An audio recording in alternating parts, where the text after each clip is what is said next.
are video games bad for you? This question concerns players, parents, policymakers, because billions of people play video games every day.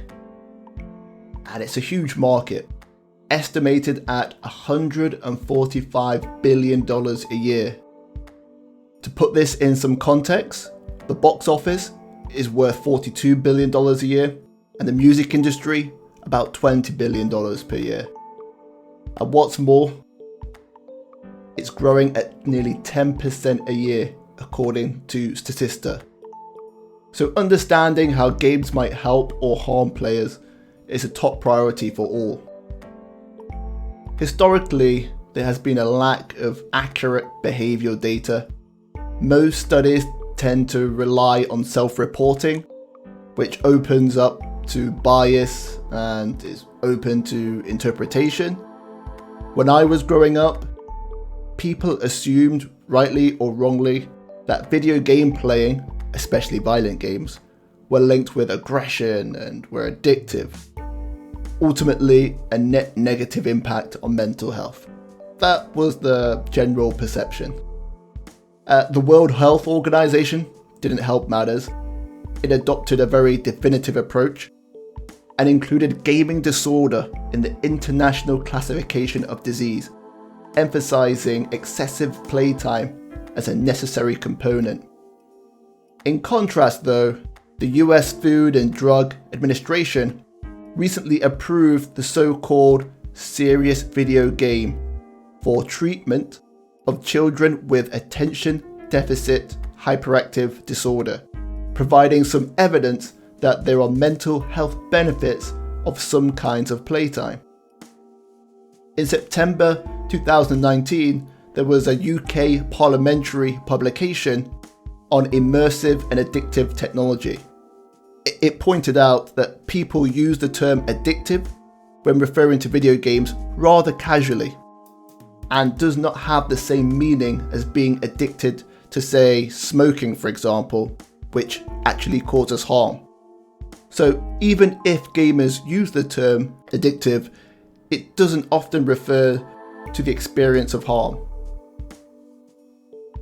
For some, including those with disabilities or forms of neurodiversity, gaming can be a profound source of enablement and connection. However, a small minority of total gamers can develop addiction problems, estimated at 0.3 to 1% of all gamers. Are you still worried? Most games aimed at young users do come with parental controls. However, most young people know more about their computers than their parents do. So parental controls can be easily subverted. It's worth pointing out though that problem gaming can start at any age.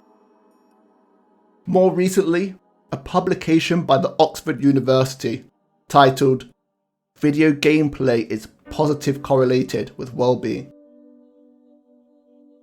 They surveyed players of popular games like Plants vs Zombies, Battle for Neighborville and Animal Crossing,